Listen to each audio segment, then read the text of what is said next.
ये जो मैंने आप लोग को फाइल दी है, इसमें काफी सारे क्वेश्चंस तो पास्ट जो खुद इंस्टीट्यूट के आरटीपी रिवीजन टेस्ट पेपर्स होते हैं, एमटीपी होता है, मॉक टेस्ट पेपर्स होते हैं, पास्ट क्वेश्चन पेपर्स होते हैं, काफी कुछ उसमें से आए हुए हैं और जो इस बार के लिए इम्पोर्टेंट भी हैं, क्योंकि जो अमेंडमेंट्स पिछली बार आए हैं उसको देखते हुए तो सबको एक कवर करने की कोशिश की गई है। और कुछ नहीं तो कम से कम ये तो होगा ही कि अपने को वैरायटी ऑफ क्वेश्चंस और पता पड़ जाएंगे। लिखने का तरीका मैं आपको सजेस्ट करूंगा, जो भी आंसर है ना वो जैसे मैंने फॉर्मेट बताया उसमें करना।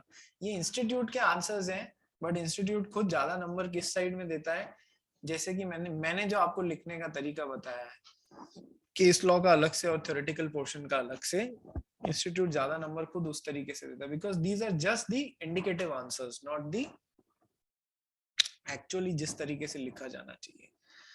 सो पहला क्वेश्चन है, memorandum of association is a charter of a company, discuss. ठीक है, हाँ सर, मेमोरेंडम ऑफ एसोसिएशन बिल्कुल चार्टर है किसी भी कंपनी का। चार्टर क्या होता है सर? वो रूल्स एंड रेगुलेशंस जिसके अंडर वो कंपनी काम करती है।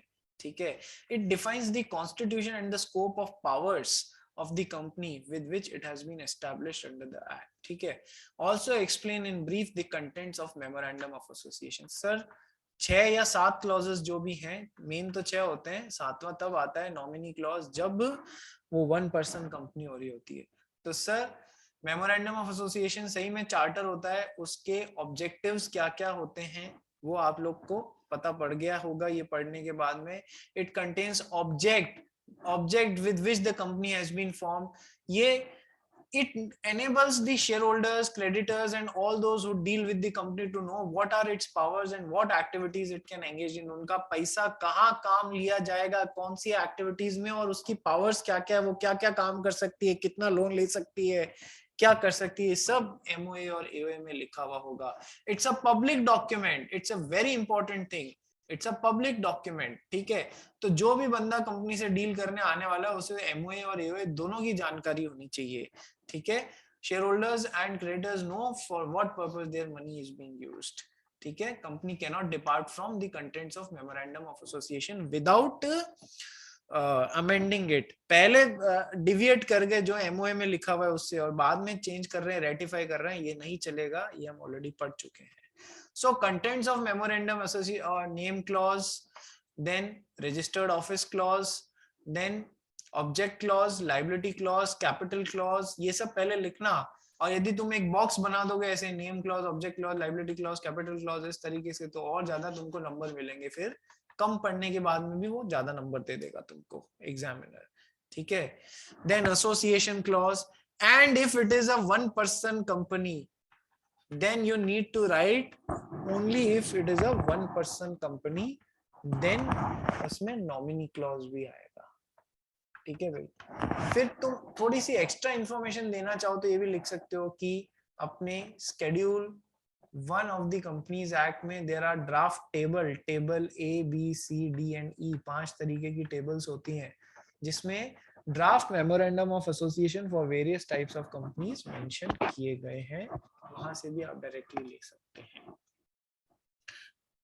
क्वेश्चन 1 में किसी को कोई डाउट? No sir. ठीक है, क्वेश्चन नंबर 2 चालू करते हैं, पढ़ भाई Krishna. A, an SSC, had large income in the form of dividend and interest. In order to reduce his tax liability, he formed 4 private limited company and transferred his investments to them in exchange of their shares. The income earned by the companies was taken back by him as pretended loan. Can A be regarded as separate from the private limited company he formed? Sir Dinshaw Maneckji Petit case exactly copy कर दिया यहाँ पर। तो sir सबसे पहले तो आपको ये समझाना पड़ेगा, ये बहुत जरूरी है, इसमें दोनों केस आने चाहिए। एक तो Solomon versus Solomon and company limited वाला केस। क्यों सर? इस केस से ये बताया गया था that the company is a person which is separate legal entity and a person distinct and separate from its members। ठीक है, पहले तो ये बताना पड़ेगा। लेकिन हम इस सेपरेट लीगल एंटिटी को सेपरेट मानने से मना कर देते हैं, लिफ्टिंग ऑफ कॉर्पोरेट वेल कर देते हैं। लिफ्टिंग ऑफ कॉर्पोरेट वेल का क्वेश्चन है ये, तो कॉर्पोरेट वेल होता आई कहां से, पहले वो तो बताओगे ना यार। ये पर्दा कहां से आ रहा है, Solomon versus Solomon and company limited से। फिर इस पर्दे को उठाने की बात करी हमने, एक सिचुएशन है Dinshaw Maneckji patent case, ठीक है। ये आ गया देखो, Dinshaw Maneckji patent case, जिसमें एग्जैक्टली ऐसा ही कुछ हुआ था। वहां पर हमने इनको, दिनशो को और दिनशो मानिक जी को और इनकी जो चारों कंपनियां थी, इनको अलग अलग मानने से मना कर दिया था, क्योंकि टैक्स इवेजन, वो सिचुएशन का नाम भी आना चाहिए। टैक्स इवेजन के लिए ये ऐसा कर रहे हैं, तो हमने दोनों को अलग अलग मानने से मना कर दिया। तो यानी कि मैंने आपको क्लियरली बोला था, अल्ट्रा वायर्स पे भी क्वेश्चन आ सकता है direct. Exceptions to doctrine of ultra vires, यानी कि जहां पर सॉरी एक्सेप्शंस नहीं, sorry lifting of corporate veil, ultra vires नहीं सॉरी, सबसे पहले कॉर्पोरेट वेल। कॉर्पोरेट वेल किससे एस्टेब्लिश होती है सर, इस केस से, ये आना चाहिए। और कॉर्पोरेट वेल होती क्या है, फिर आएंगे situation lifting of corporate well पे। तो कॉर्पोरेट वेल पे डायरेक्ट क्वेश्चन भी आ सकता है, थ्योरेटिकल क्वेश्चन भी आ सकता है कि वो सिचुएशंस बताइए जहां कॉर्पोरेट वेल लिफ्ट करी जा सकती है। तो वो 5 सिचुएशन आपको अलोंग विद केस लॉ का नाम मेंशन करने रहेंगे। और हो सकता है कि इनमें से किसी एक सिचुएशन पे वो आपको केस स्टडी बना के दे दे। तो आपको सबसे पहले तो फैक्ट्स ऑफ द केस, जैसा कि इस केस में केस स्टडी है, तो क्या आना किस तरीके से चाहिए, facts of the case, then provision and analysis, then conclusion. ये 3 हेड्स के अंडर आपको आंसर करना रहेगा, ठीक है। टाइम कम पड़ रहा हो ना, तो फैक्ट्स ऑफ द केस हटा देना। जब आंसर करने में टाइम लिमिट कम बच रही हो, टाइम की शॉर्टेज पड़ रही हो, तो आप ये पार्ट भले हटा देना, लेकिन इन दोनों को मत हटाना भूल के भी, पहली बात। दूसरी बात, provision analysis, corporate veil lifting, corporate veil Solomon versus Solomon and company, and lifting of corporate veil में से एक situation tax evasion, Dinshaw Maneckji patent case. इस तरीके से पूरा आपको आंसर करना रहेगा, ठीक है। कोई प्रॉब्लम क्वेश्चन नंबर 2 में? Any problem in question number 2? Sir facts of the case के मार्क्स नहीं रहते? देख, ऐसा है, करना चाहिए। मार्क्स रखेगा भी तो भी क्या रखेगा, बहुत चिंदी सा मार्क्स रखेगा, लेकिन एक इंपॉर्टेंट पार्ट होता है जो मेंशन करना चाहिए। लेकिन सर मेन एग्जामिनर किस में ढूंढ रहा है, देखो फैक्ट्स ऑफ द केस, यदि तुम टाइम शॉर्टेज फेस कर रहे हो, तो फैक्ट्स ऑफ द केस लिखने के बजाय जो मेन क्रक्स है ना, जिसमें provision and analysis and conclusion, उस पे ज्यादा ध्यान देना। ये मेरा फ्लो देख, लिखना है, लेकिन कब लिखने से बचना है, जब समय की कमी हो, तब फैक्ट्स ऑफ द केस की बजाय डायरेक्ट प्रोविजन एंड एनालिसिस और कंक्लूजन तब लिख देना, अदरवाइज पूरा लिखना, ठीक है प्रियांशु? ठीक है सर। हाँ, next question Krishna.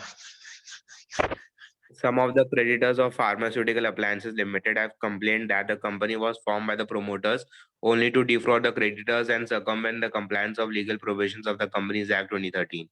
In this context, they seek your advice as to the meaning of corporate veil and when the promoters can be made personally liable for the debts of the company. Sir corporate veil पे direct question है, corporate veil क्या होता है, lifting of corporate well, कि sir some of the creditors of this pharma company have complained that the company was formed just to defraud the creditors, ठीक है। Corporate veil का question है, इसमें भी कॉर्पोरेट वेल आती कहां से है सर, आपको मेंशन करना पड़ेगा, Solomon versus Solomon and company limited वाले केस से आती है। और कंसेप्ट क्या होता है, द टर्म कॉर्पोरेट वेल किसे रेफर करता है, ठीक है। Now, under exceptional circumstances, court can lift or pierce the corporate veil. Lifting और piercing of corporate veil भी होता है, ठीक है। कौन सी 5 सिचुएशन में होता है सर, इन 5 सिचुएशंस में होता है। इसको आप एक चार्ट बना के समझाएंगे तो और अच्छा प्रेजेंटेबल रख के आपको और ज्यादा नंबर मिलेंगे, ये बात ध्यान रखिएगा। Question number 4 Krishna. Explain clearly the doctrine of indoor management as applicable in cases of companies registered under the Companies Act. Explain the circumstances in which an outsider dealing with the company cannot claim any relief on the ground of indoor management. Sir आज जो पढ़ा था ये second part तो उसी पे, exceptions to the doctrine of indoor management, जहां पर इंडोर मैनेजमेंट का फायदा नहीं लिया जा सकता आउटसाइडर के द्वारा। आज 3 सिचुएशंस जो पढ़ी थी, जहां पर एक्चुअल और constructive notice of the irregularity, suspicion of irregularity और फॉर्जरी, वहां पर डॉक्ट्रिन ऑफ इंडोर मैनेजमेंट का फायदा नहीं मिल सकता, उनसे रिलेटेड केस लॉज भी मेंशन करने रहेंगे। उससे पहले समझाना रहेगा डॉक्ट्रिन ऑफ इंडोर मैनेजमेंट क्या होता है। बोल भाई जीत पटेल। सर इसमें पांचों के पांच सर चारों के चार केस स्टडी बोलने रहेंगे ना सर्कमस्टेंसेस के? देख है ना, एक तो जो थी ना वो आनंद बिहारी वाली, एक तो वो मेंशन कर देना, ठीक है। एक वो डायरेक्टर वाली थी ना खुद को ही, जिसने डिबेंचर्स इशू करा दिए थे, आइवरी कंपनी वाली, वो वाली मेंशन कर देना। और तीसरी वाली फॉर्जरी में तो एक ही केस है, Ruben versus Great Fingall consolidated वाला, वो मेंशन कर देना। ये तीनों में एक एक केस भी मेंशन कर दोगे ना तो अपने बहुत है। Okay sir. ठीक है, तो डॉक्ट्रिन ऑफ इंडोर मैनेजमेंट क्या होता है ये भी आपको समझाना पड़ेगा, ठीक है। और डॉक्ट्रिन ऑफ इंडोर मैनेजमेंट को समझाने के लिए थोड़ा सा आपको डॉक्ट्रिन ऑफ कंस्ट्रक्टिव नोटिस को भी समझाना चाहिए, ऐसा मेरा मानना है, क्योंकि doctrine of indoor management is an exception to the doctrine of constructive notice. इस तरीके से समझाना। और जहां पर डॉक्ट्रिन ऑफ इंडोर मैनेजमेंट की बात आ रही है, वहां यदि आपने ये वाला केस लॉ मेंशन नहीं किया तो आपका आंसर अधूरा माना जाएगा। जहां डॉक्ट्रिन ऑफ इंडोर मैनेजमेंट आ रहा है वहां ये टर्कवेंड रूल वाला जो केस है, रॉयल ब्रिटिश बैंक वर्सेस टर्कवेंड, ये मेंशन करोगे। कंस्ट्रक्टिव नोटिस का भी वहां रेफरेंस आना चाहिए, ठीक है। फिर वो तीन सिचुएशन, इसमें मेरे हिसाब से ये वाला केस बहुत रहेगा फर्स्ट सिचुएशन में, सेकंड सिचुएशन में ये वाला केस बहुत रहेगा, और थर्ड सिचुएशन में है ही एक case, Ruben versus Great Fingall Consolidated. I don't think there will be any problem in question number 4। किसी को है तो पूछ लो रे बाबा, नहीं है ना, आगे बढ़े। क्वेश्चन नंबर 5, ऐसा ही एक क्वेश्चन हमने तो इससे भी ज्यादा बाउंसर क्वेश्चन किया हुआ है। सर 230 मेंबर्स हैं एक पब्लिक कंपनी में, वो प्राइवेट कंपनी में कन्वर्ट होना चाह रही है, और मेंबर्स 230 की डिटेल ये है, ये सब जोड़ 230 लगेगी, टोटल 230। सर क्या उसे नंबर ऑफ मेंबर्स रिड्यूस करने पड़ेंगे? तो सर सबसे पहले आपको बताना पड़ेगा कि प्राइवेट कंपनी में मैक्सिमम 200 मेंबर्स हो सकते हैं, लेकिन उस 200 की काउंटिंग के लिए हम ये काउंट नहीं करेंगे। 200 में की काउंटिंग में इनको तो एक्सक्लूड करेंगे, और इसको जो जॉइंट होल्डर्स हैं उनको for the purposes of this counting of 200 हम सिंगल होल्डर ही मानेंगे, 200 नहीं मानेंगे। इस हिसाब से काउंटिंग इतनी आती है, तो हमको इन्हें रिड्यूस करने की जरूरत नहीं है। ऐसा एक क्वेश्चन किया हुआ है ना अपन ने, बोलो हाँ या ना। हाँ सर। अरे Yes, यस सर। ना, अपन ने तो इससे भी बाउंसर क्वेश्चन किया हुआ है कि सर 200 की काउंटिंग में एक्स एम्प्लॉइज जिनको शेयर्स तब अलॉट किए गए थे व्हेन दे वर एम्प्लॉइज, हमें उन्हें काउंट नहीं करना होता है। उस क्वेश्चन में अपन ने क्या किया था कि सर एक्स एम्प्लॉइज थे, उनको जब वो एम्प्लॉय थे तब शेयर अलॉट किए गए थे, वो तो उन्होंने बेच दिए, फिर 2 साल बाद वापस नए शेयर खरीद लिए उसी कंपनी में, या 6 महीने बाद वापस नए शेयर खरीद लिए। तो सर ये वाली चीज पूरी नहीं हो रही है ना, वो वाले शेयर थोड़ी है उनके पास में जो एम्प्लॉयमेंट के दौरान उनको दिए थे, उन्होंने उसको बेच के वापस नए उसी कंपनी में खरीद लिए, तो अब वो नॉर्मल शेयर होल्डर की तरह काउंट किए जाएंगे। इधर क्या था, एक्स एम्प्लॉइज उनको काउंट ना करना है जो आज दिन तक वही शेयर होल्ड करके रखे हैं जो उन्हें एम्प्लॉइज थे तब अलॉट किए गए थे। ये कैच है, इसमें क्वेश्चन आ सकता है, दोनों तरीके से आ सकता है, ऐसे भी आ सकता है नॉर्मल तरीके का, और बाउंसर भी आ सकता है, क्योंकि बाउंसर वाला आपके लास्ट आरटीपी एमटीपी में से एक जगह आया है, इसलिए वो सोच रहा है इंस्टीट्यूट ऐसा क्वेश्चन देने का। तुम दोनों के लिए तैयार हो? जोर से बोलो यस सर। दोनों में से कोई भी आए हम कर लेंगे attend. Yes sir. Yes sir. Manyami Jain, yes sir. दोनों तरीके के सवाल क्या बोल रहा हूँ पता पड़ रहा है या नहीं पड़ रहा है तेरे को?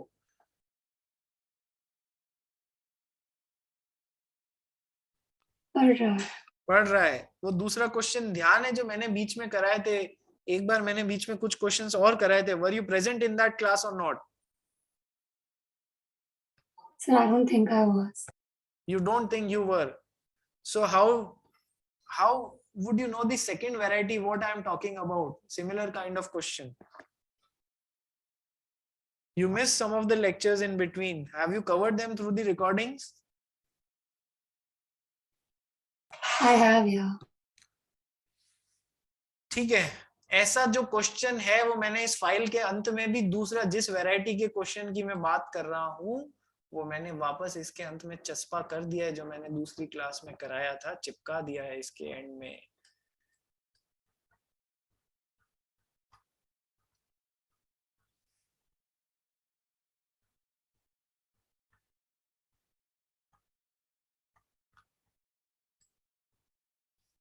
Just a second.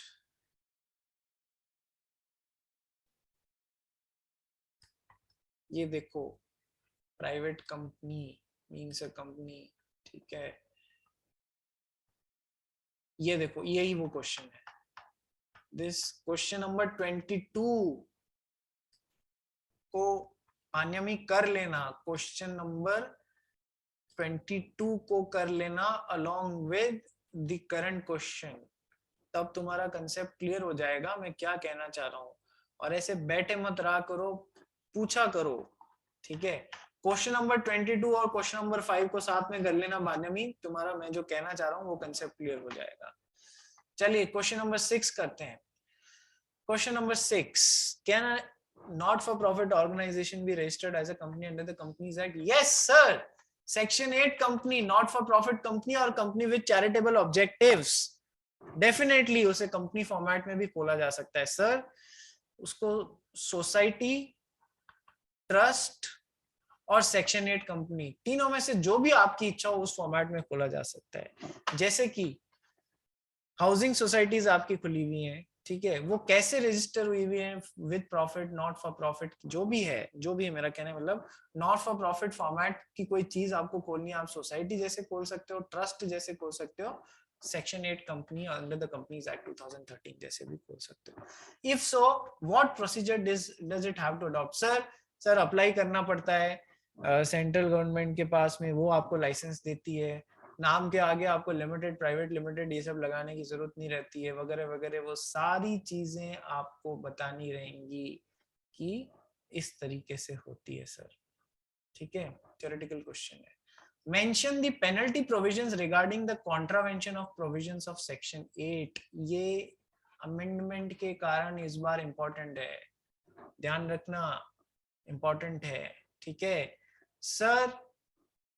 यदि पहले कोई सेक्शन 8 कंपनी में कोई लॉ टूटता था जो उसे नहीं तोड़ना चाहिए था सेक्शन 8 के रिगार्डिंग, तो सर पहले जो लॉ लगता था उसमें इम्प्रिजनमेंट ऑफ डायरेक्टर्स या ऑफिसर्स भी था, वो इस बार छोड़ दिया गया है। नया प्रोविजन ये है, क्या ये अपन ने पढ़ा है या नहीं पढ़ा है जिग्नेश? सर पढ़ा है सर। पढ़ा है ना? तो सर सेक्शन 8 कंपनी वाला लॉ टूट रहा है। If a company makes any default in complying with any requirements laid down in this section 8, the company shall without prejudice to any other action under the provisions of this section, मतलब और कुछ जो लग रहा है वो तो लगेगा ही लगेगा। Company shall be punishable with fine which shall not be less than rupees 10 lakh but which may extend to 1 crore। 10 lakh रुपए से लेके 1 करोड़ रुपए के बीच में कंपनी को तो भरना ही पड़ेगा। ये तो हुई कंपनी को थप्पड़ लगाई हमने कि तूने सेक्शन 8 कंपनी का गलत फायदा उठाया है। एंड द डायरेक्टर्स, अब आ जाओ बेटा, करने वाले तो तुम ही थे ना, director and every officer of the company जो कि डिफॉल्ट में है, he shall be punishable with fine which shall be between 25,000 to 25 lakh। तुम्हारे को भी गर्दन तो कटानी पड़ेगी, कंपनी को 10 लाख से 1 करोड़ के बीच में और डायरेक्टर को 25,000 से लेके 25 लाख के बीच में, जो भी फाइन सही रहेगा वो लगाया जाएगा, ठीक है। और जहां पर affairs of the company were conducted fraudulently, गलत तरीके से किए गए, तो वहां पर फ्रॉड के लिए भी ये लोग लायबल होंगे। Every officer in default shall be liable for action under section 447 of the companies act which is fraud का सेक्शन। तो ये ध्यान रखना, इस तरीके भी आ सकता है सर।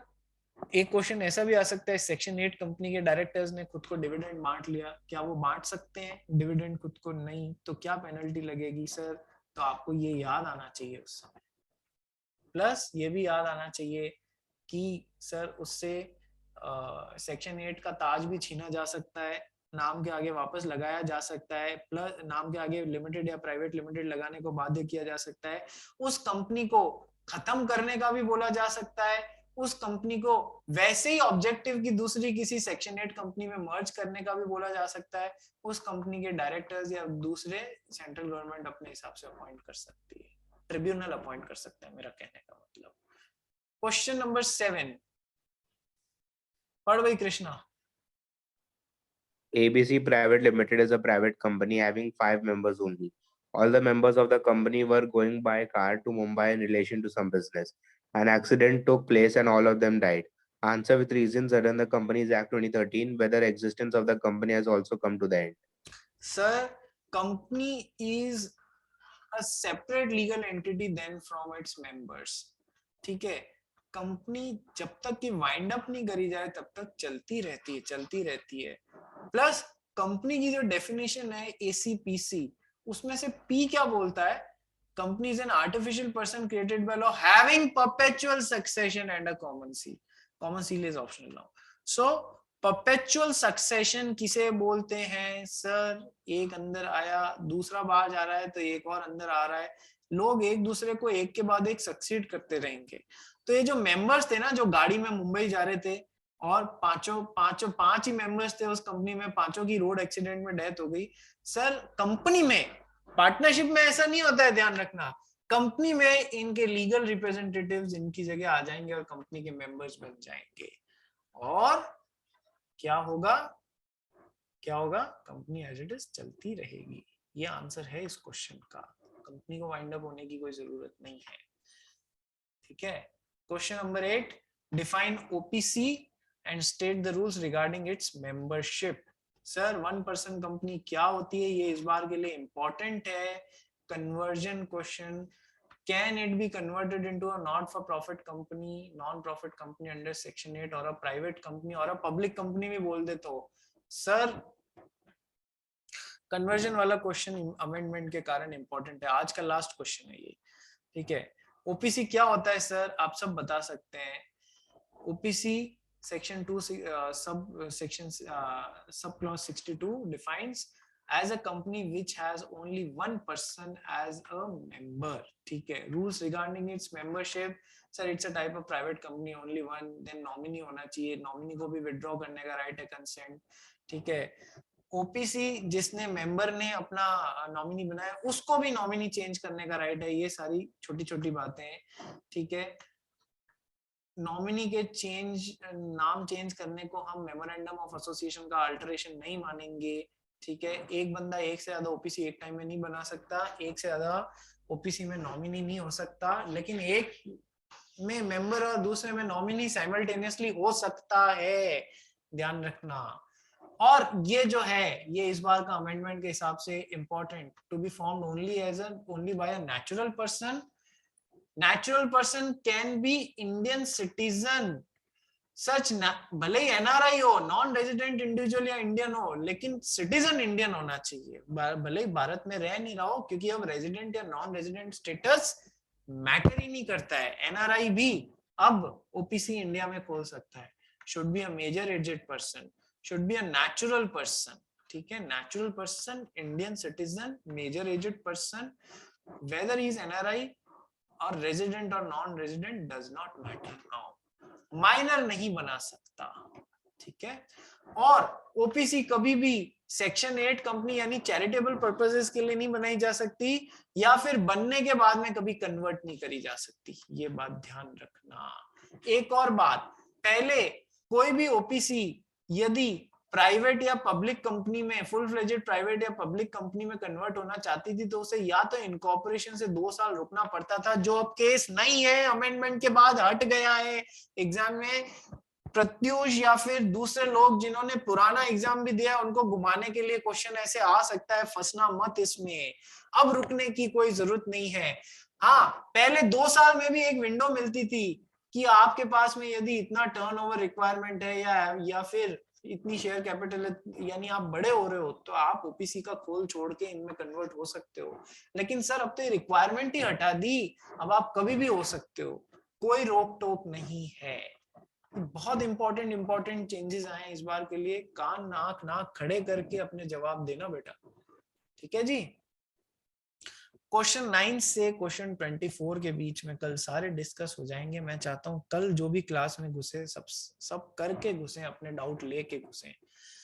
अच्छा मानस, तेरे को डाउट था वो क्वेश्चन 8 तक था क्या? क्वेश्चन नंबर 14 में था ना, तो कल डिस्कस करेंगे अपन उसको, ठीक है भाई। सर हाँ जी निनाद बोलिए। सर परसों टेस्ट है क्या ओवरऑल? परसों टेस्ट बिल्कुल है, कल मैं क्वेश्चंस पूरे करा दूंगा इसका। आज क्या, आज थर्सडे है ना, फ्राइडे और सैटरडे, फ्राइडे को अपना काम पूरा हो जाएगा और सैटरडे को ओरल टेस्ट ले लेंगे, कंपनीज खत्म करते हैं फिर। ओके ठीक है जी, मिलते हैं चलिए कल। सर। और हाँ जी सर टेस्ट खत्म हो जाएगा तो ट्यूसडे से क्या करेंगे फिर? उसकी